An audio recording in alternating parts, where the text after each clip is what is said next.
they might lead you to believe that Jamaica rough, but America is the most, especially the American black hood. That's the most violent place in the world. The only places that might be most violent are places that are at war. You know what I'm saying? Like 40 people getting shot. You know what I mean? In our town, in our cities, in the states, it's crazy. It's crazy. You could take the you know what I'm saying, the death toll of one major city, and it'd be the death toll of the whole, you know what I'm saying, nation. You know what I'm saying? So it's a different life. You know what I'm saying? And I learned early on, through the teachings of Elijah Muhammad that we live in a devilish life over there in America. You know what I'm saying? Like just the fact, like let's just break down 9 to 5. Most people work 9 to 5. 9 to 5 is the best part of the day. That's when the sun is at its highest peak, and we in the office. Like, it's crazy because black people come and I be seeing it. Like, I be seeing it now because black people come over here and they be looking ashy, like pasty, like, you know what I mean? Like they need some sun. You know what I mean? And vitamin D is necessary for black people. You know what I'm saying? I mean, not only should it touch our skin, we need it to go through our eyes, right? Because, we have a thing called the pineal gland in our brain, right? So the pineal gland is where we get our spirituality. You understand?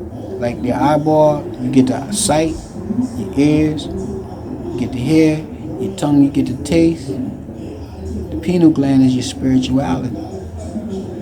Your spirituality is within your brain. It's within the pineal gland. And so, I mean, we could go on, but I'm going to just leave it there. But the pineal gland is rejuvenated and energized through receiving sunlight through our eyes. So if you're not receiving sunlight through your eye, you're spiritually dead. I don't care what book you read, how many times a day you pray. Right? You would be better off not doing any of that and getting sunlight. But anyway, so we working 9 to 5, running from the sun, and our spiritual life is dead. So now we just beings. We're human beings, not gods, right? Because God is intellectual. Man is on a lower level of existence, right?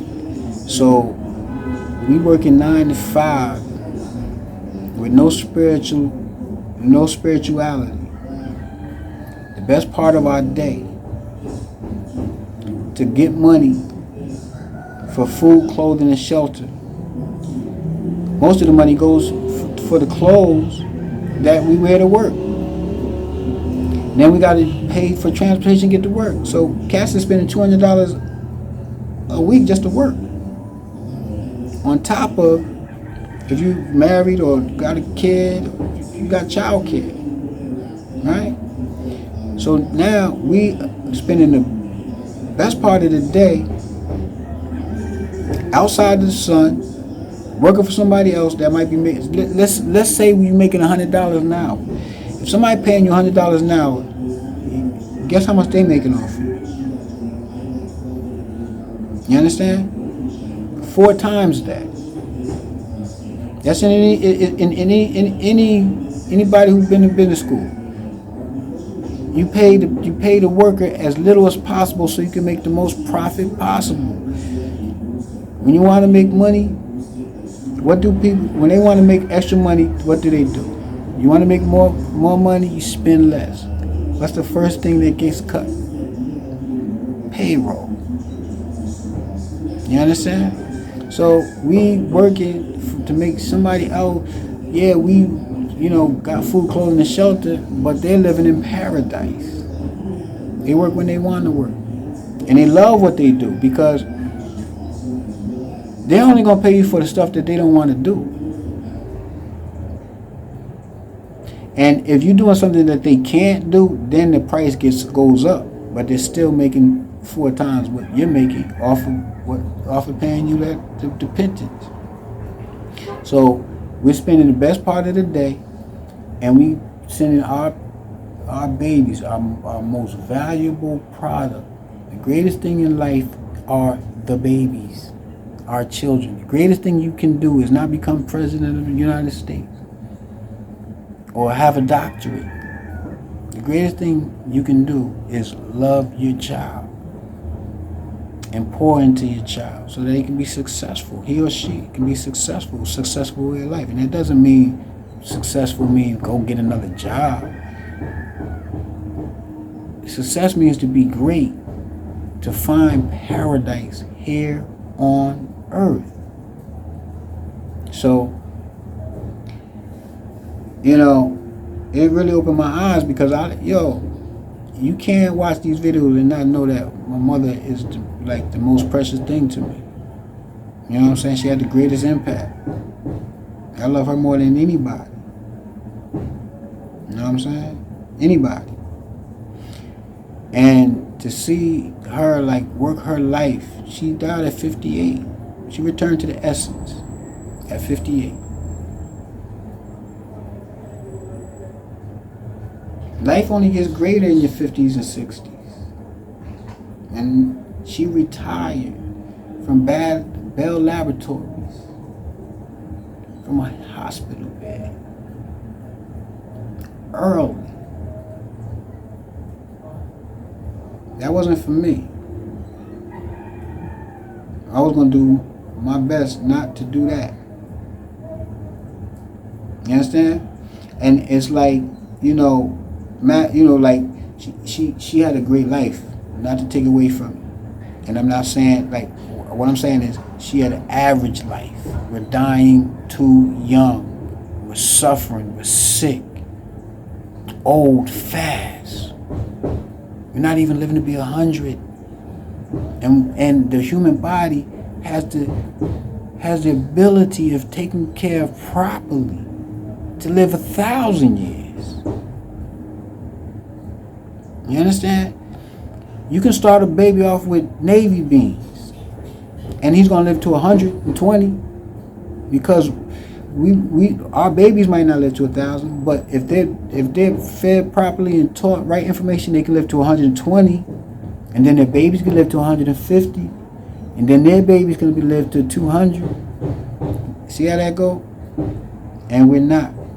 We're dying at 50, 60 years old. Yeah, we outliving the slaves that lived to 20. The average slaves in the 1800s lived to 22 years old. The slave master lived to 40-something years old, 43 years old. So, the person that got the wisdom, the most wisdom, smartest people, they're going to live the longest, and they're going to rule the world. At 22, our brain is not even fully developed. So that's how they've been able to rule us, is to keep information from us. And they keep information from us, they keep away our freedom. The Honorable Elijah Muhammad, in his teachings, gave us freedom, so that we can have a better life and live in paradise here on earth today. It's our option. So yeah, we have people that they have great jobs, great health insurance, all of these things, and they need every bit of it.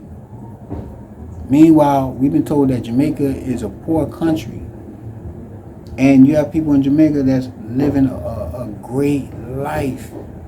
I know a man that, when I was living in Cave, he lived to be 90-something years old. And he would just sit, because I was living in Cave. I'm going to show you the view of Cave, one day. I don't think I have any pictures that I can get to in time for this video, but I'll try. But it's the most beautiful view in the world that I've seen.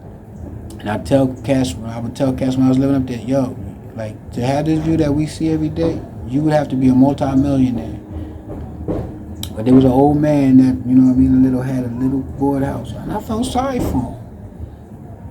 You know what I'm saying? But then I would study him and look at him. I said, and he didn't, and then I compared like older people and, you know what I'm saying, in America. I said, yo, he the lucky one.